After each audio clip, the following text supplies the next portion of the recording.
Hey guys, this is Telis here. Welcome back to the Heart of Azeroth. This is the class order hall for Shamans in World of Warcraft Legion. This is part 2 of the 2 video series looking at the specialization of a Restoration Shaman.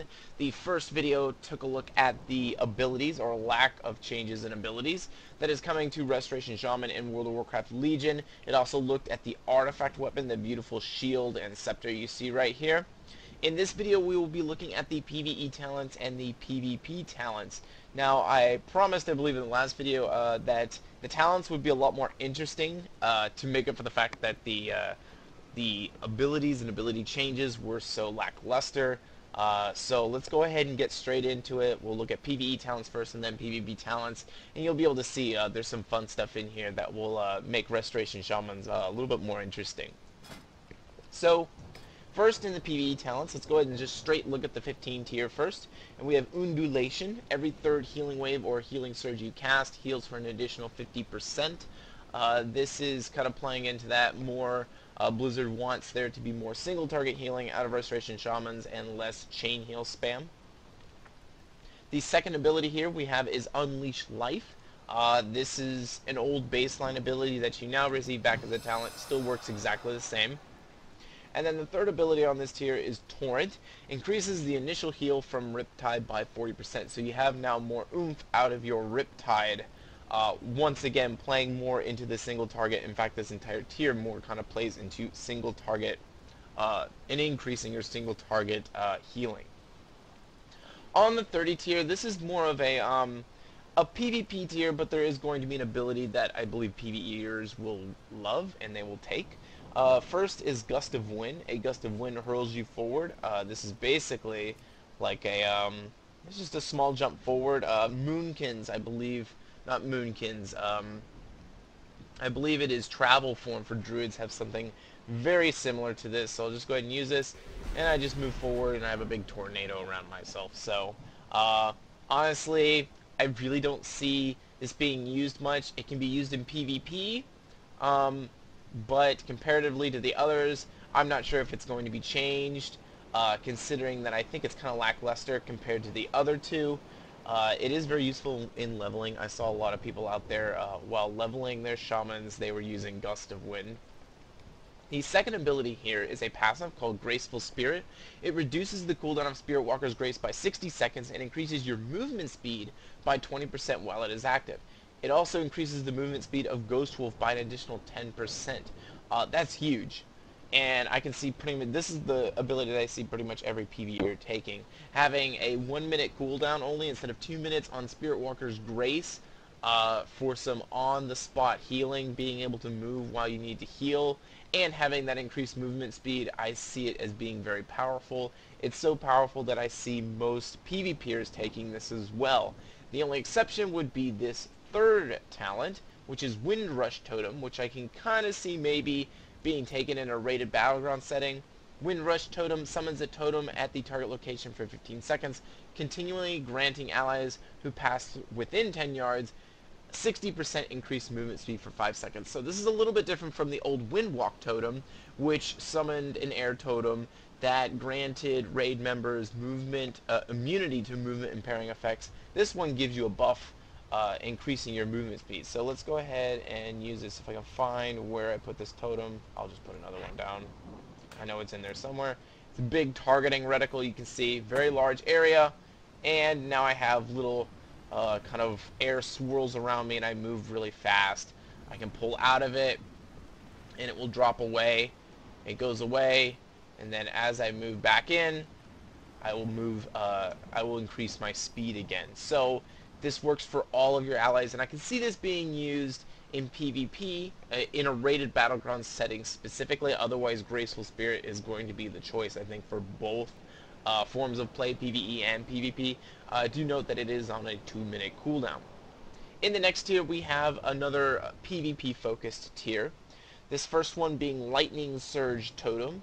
It summons a totem at the target location that gathers electrical energy from the surrounding air and then explodes after 2 seconds to stun all enemies within 8 yards for 5 seconds. This is very, very similar, if not close to exactly the same, as your old Capacitor Totem.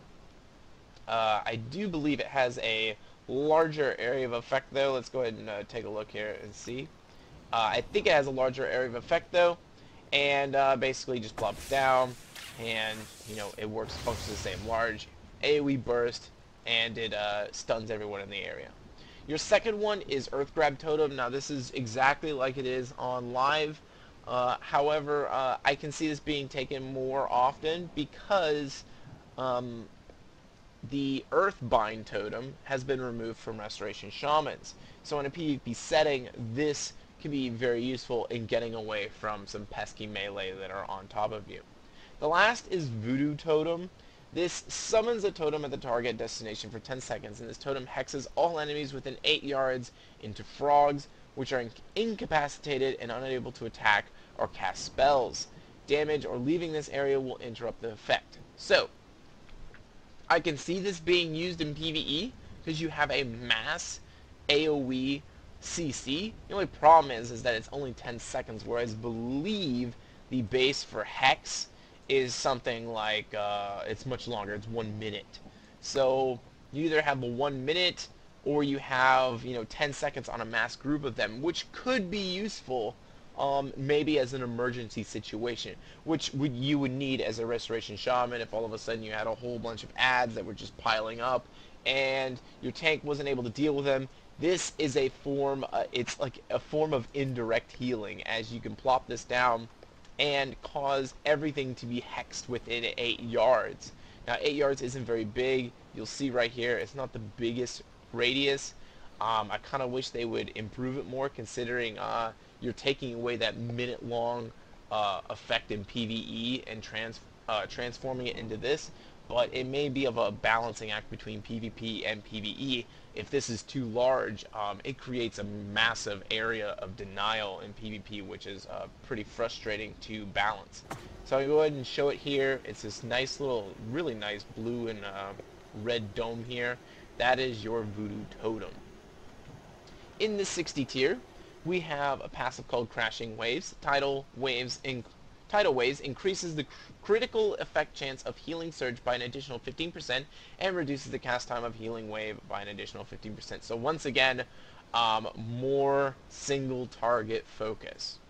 Ancestral Guidance, I believe very close to the way it is on live servers, very much the same. For the next 10 seconds, 20% of your damage and healing is converted to, 20% of your damage and healing is converted into healing on up to 3 nearby injured party or raid members.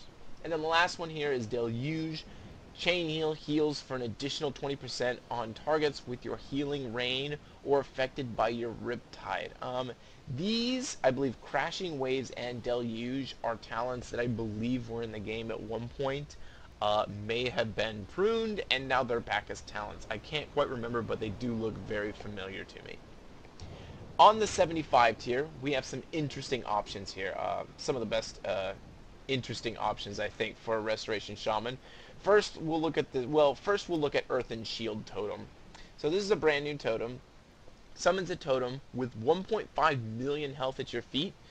17,000 damage from each attack against allies within 10 yards of this totem is redirected to the totem. So this is kind of like another Spirit Link totem a little bit. Spirit Link totem is all about, sharing the damage and so forth.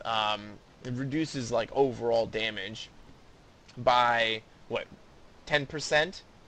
This is basically 17,000 damage from each attack is reduced. So it's like having a second Spirit Link totem. And I'm going to go ahead and use this here so you can see what it looks like.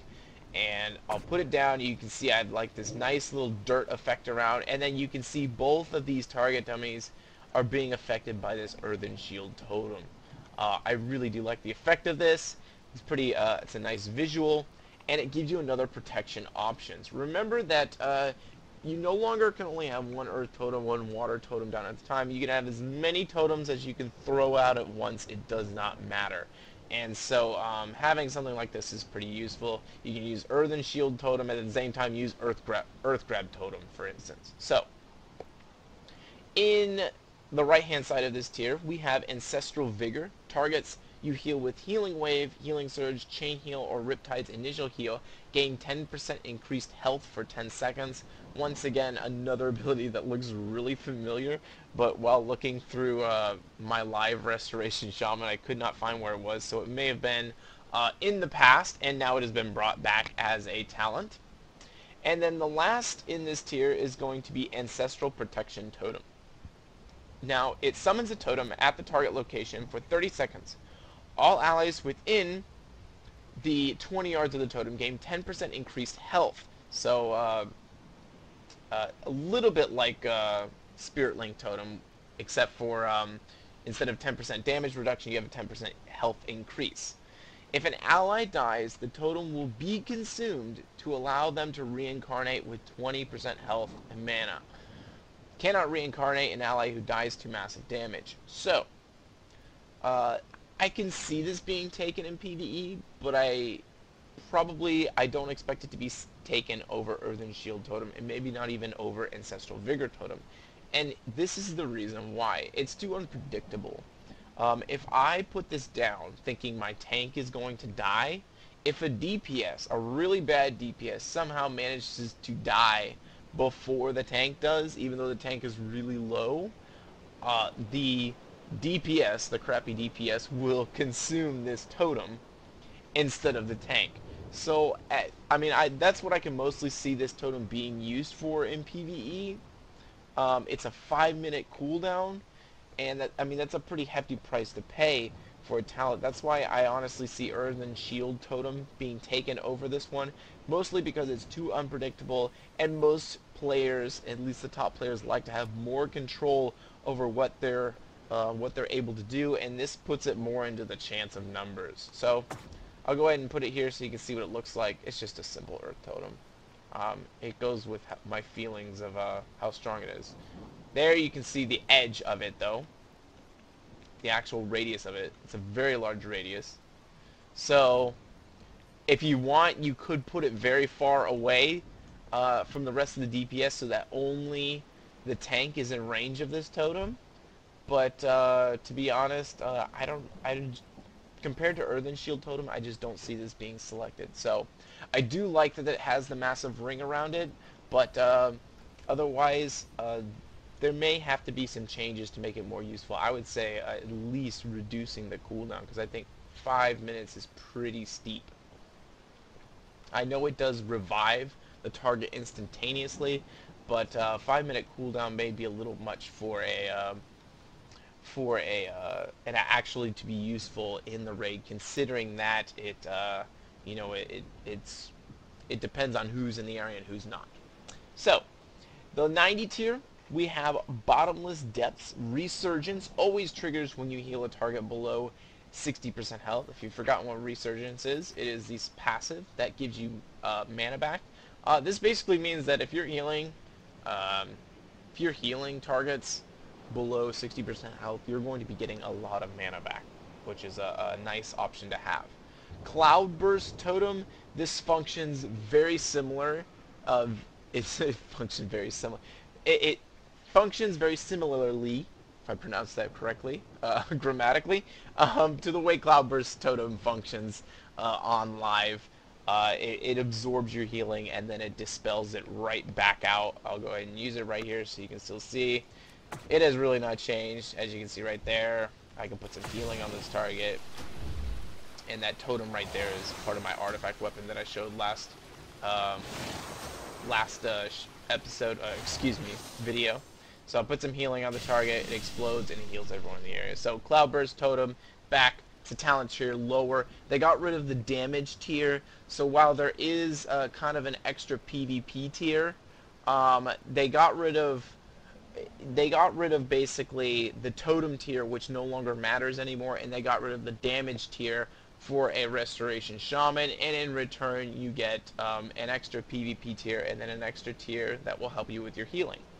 The last one here is Echo of the Elements. Functions pretty much exactly the same as it does on live. I believe there's only one small change, and it's at the very end. In addition, when you cast Healing Wave, Healing Surge, Riptide, Chain Heal, you have a 10% chance to generate a charge of Riptide. So, With that being said, we have the last tier. Here is Ascendance. You lost this ability as a baseline ability. You can now get it back through taking the talent. If you want that burst heal, that burst healing potential for the really dire situations. And when you think about it, you have this, you have Earthen Shield Totem, you have a lot of abilities to kind of counteract some really dangerous situations. Cloudburst Totem, all of these combined together can really give Restoration Shamans some PvE, I guess you could say, oomph when it comes to dire situations. So you can choose to take Ascendance, still functions the same. There's High Tide, which has changed just a little bit. Once again, they're trying to move away from Chain Heal spam. So Chain Heal will only bounce to one additional target as opposed to two additional targets. And its fall off is only reduced by half as opposed to no longer diminishing in power at all. So like I said, I've been saying throughout the last video and this video, they're really trying to cut back on Chain Heal spam, and nerfing High Tide was kind of part of it. The last ability you have here is a new ability called Wellspring. It creates a surge of water that flows forward, healing all friendly targets in a wide arc in front of you for 68,000. I like this ability. I'm going to go ahead and show it facing here so you can see, hopefully. It's going to be kind of a ground targeted. You'll see it on the ground kind of shift out, as you can see there. In an arc in front of me, it goes out across. It pretty much went almost to the edge of the pool, the opposite end of the pool in front of me. So it does have a very large range. 30-yard range is how far it will go. And I'll wait 2 seconds so I can show it to you again. I'll show it from this side here so you can see a little bit different angle, or I'll do it on the healing dummies here. Go ahead and use Wellspring. It shoots out forward. As you can see, it hit both of those from that wide arc. So this is kind of a positioning thing for Restoration Shaman. It shouldn't be too hard to position yourself to make this very useful. So with that said, that is everything with the PvE talents for Restoration Shamans. I personally feel that they're given a lot more options in a PvE setting through this talent tree, and they've given more options for PvPers as well. They've gotten rid of the totem tree with Call of the Elements, Totemic Persistence, Totemic Projection. They got rid of the tree because it's kind of useless now. They also got rid of the kind of DPS more tree, Primer Elementalist, Elemental Blast. That's been removed as well, and now you have more of these options coming in, such as the tree with Ancestral Protection Totem and Earthen Shield Totem, which I really do like. So with that said, let's head into the honor talents.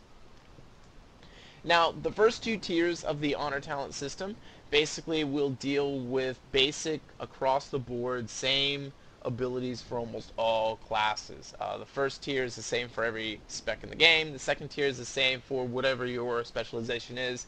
In this case, that will be a healer. Now, leveling up your honor talents, do know that it works like Call of Duty. You start at level 1 and you work your way all the way up to level 50. Then you can prestige and you'll drop all the way to level 1, and you'll be prestige level 2, and you'll work your way all the way up to 50. The cost is you lose your talents. So you first start with Gladiator's Medallion here, and you'll work your way Defender of the Weak, Sky Fury Totem all the way down, and then you'll move into the next tier and move all the way down, and then all the way down the third tier until you get to Spirit Link, and that will be, kind of the level 50 ability that you get. So it'll go 1, 4, 7, something along those lines. I don't know the exact numbers as you go down the first tier, and then it'll continue that way. So with that being said, let's look at the first tier. First, we have Gladiator's Medallion. Now, you do get an honorable medallion when you start PvPing for the first time, and that is a 3-minute cooldown trinket. You can take Gladiator's Medallion instead, which gives you your 2-minute trinket that people are, I guess, accustomed to. The second ability here is Adaptation. All loss of control effects with a duration of 5 seconds or more will activate your honorable medallion spell, but only causes it to incur a 60-second cooldown. I like this.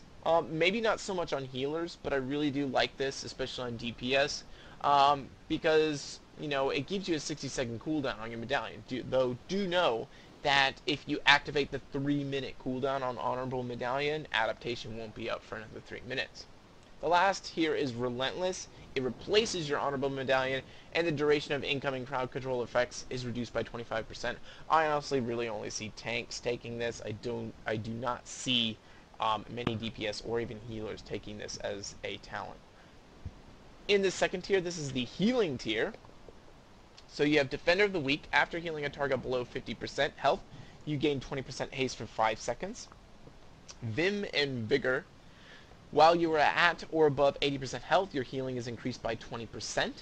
And then Inner Renewal, casting effective heals on yourself directly will refund 50% of the spell's mana cost. So if you're trying to heal yourself up, it's not going to cost a lot of mana if you have this ability. Now, this is the healing tier. It's the same for all healers. And that's basically so Blizzard can go in and globally nerf or buff healers if they need to in PvP. Going into the next tier, we have 3 brand new totems. First is Sky Fury Totem. Summons a fire totem with 5 health at the feet of the caster for 15 seconds. That increases the critical effect of damage and healing spells of all nearby allies within 40 yards by 30% for 15 seconds. Most totems have had their healths pretty much removed.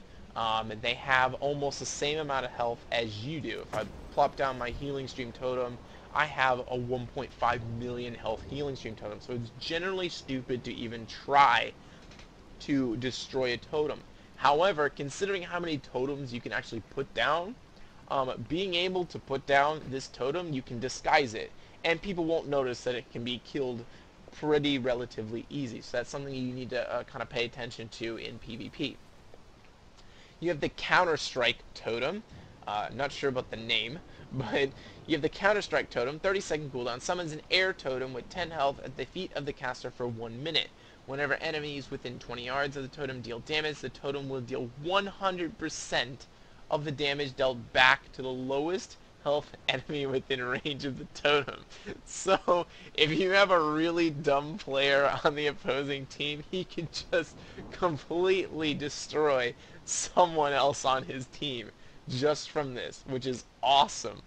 So, that one is a lot of fun, and probably will give players a few laughs just from that ability, and that's something you're going to have to pay attention to very closely. The third is Wind Fury Totem. Summons 30-second cooldown as well. Summons a Wind Fury Totem with 5 health at the target destination for 1 minute. If the totem is destroyed, Wind Fury Totem incurs a 30-second cooldown. Wind Fury Totem enchants all allies within 10 yards weapons with wind, causing attacks to have a 40% chance to generate an additional 3 attacks, dealing 4,800 physical damage. So this gives Wind Fury to everybody, which is awesome. Wind Fury Totem used to be in the game, I don't know how many expansions ago. Maybe Cataclysm, maybe even before that. It's back, so have fun with it. Go wild. But you're gonna have to choose between that and the very fun Counter-Strike Totem. In the fourth tier, we have Purifying Waters. Whenever you successfully purge a target, or when you are dispelled, you are healed for 5% of your total health.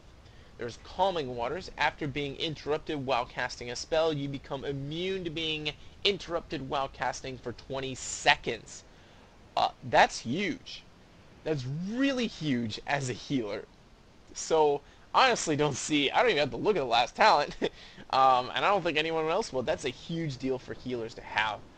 20 seconds to not be interrupted. That's pretty powerful.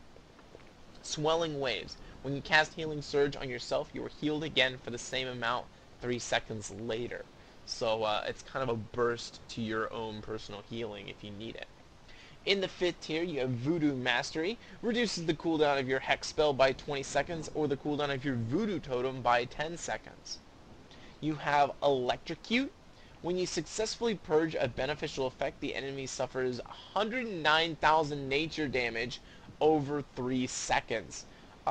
Give you an idea of how powerful it is on a Restoration Shaman. Lava Burst does 87,000 damage. It does, that's non-crit though. But 87,000 damage still is pretty significant. So consider 109,000 nature damage. Pretty good. And then A totem you lost, grounding totem. I can see people picking this up instantly. Summons an air totem with 5 health at the feet of the caster that will redirect all harmful spells cast on a nearby party member or raid member to itself. Will not redirect area of effect spells. Last 3 seconds. Notice that it says, I could be wrong, but notice that it says redirects all harmful spells cast within those 3 seconds, which leads me to believe it's not just a one-time consumability, it is just plop it down, and for 3 seconds, a lot of spells coming your way will go directly to the totem. However, it is 5 health, and if it dies instantly, then if it does not just consume it and it actually does damage to the totem, then that totem will only redirect 1 spell. Kind of confusing on the tooltip. Maybe they'll change it, maybe they won't, I'm not sure. On the last tier, we have Rippling Waters. Riptide heals for 32,000 when the spell ends its duration, is refreshed on the target, or is dispelled. So you have dispel protection, and you have more healing if you already have Riptide on a target. You have Earth Shield. You lost this in as a base ability for Restoration Shamans. It is back. It is generally the same way as it is before. I believe 3 charges only on this shield. I believe you used to have more. Now it's only 3 charges. I honestly can see this being taken in, capture the flag like matches, but for the most part, maybe not as popular as these other 2 Rippling Waters. And this last one, Spirit Link, replaces Spirit Link Totem. You link yourself and the 2 closest allies within 15 yards together. When linked, targets take less damage. 50% is distributed among other linked allies. This is pretty impressive, and I believe this was an original ability that they wanted to add to the game, but it was too frustrating. I think it came out maybe with Mists of Pandaria, and they were testing it, and they tried it, and then they realized that they didn't have the technology to make it work very well. So then later on in the expansion, whichever expansion it was, they came out with Spirit Link Totem to kind of replace it, but now it's back. I guess they had the technology to do it now, and this will replace it. And this is, I can see this being used in arenas, even in rated battlegrounds. It's pretty potent because you are able to 30 seconds, so you have a 66% uptime on this of linking everyone together so that people cannot just burst down people really quickly. It's distributed, and so it kind of takes a load off of yourself. You're able to heal more efficiently and not have to burn your real mana intensive heals, because mana will always be a problem for healers in the next expansion. They have literally taken mana out of the equation for almost all the DPS, so that the only the only thing that mana really affects now are going to be healers, and they've set it up that way. So that is everything for the honor talents for a Restoration Shaman. This video was immensely longer than the abilities one, and that's because there's so many more interesting things going on with Restoration Shamans. I apologize that I could not show you the honor talents. You have to be in a battleground to be able to, or a PvP setting for that matter, to actually, for those to actually activate and for me to show you. And it's a very uncontrolled environment, and I can't really show you that well. Unless I was like pausing or stopping the video constantly, and it would be kind of awkward. So I apologize for not being able to show you that. Otherwise, I hope you guys enjoyed all of this video.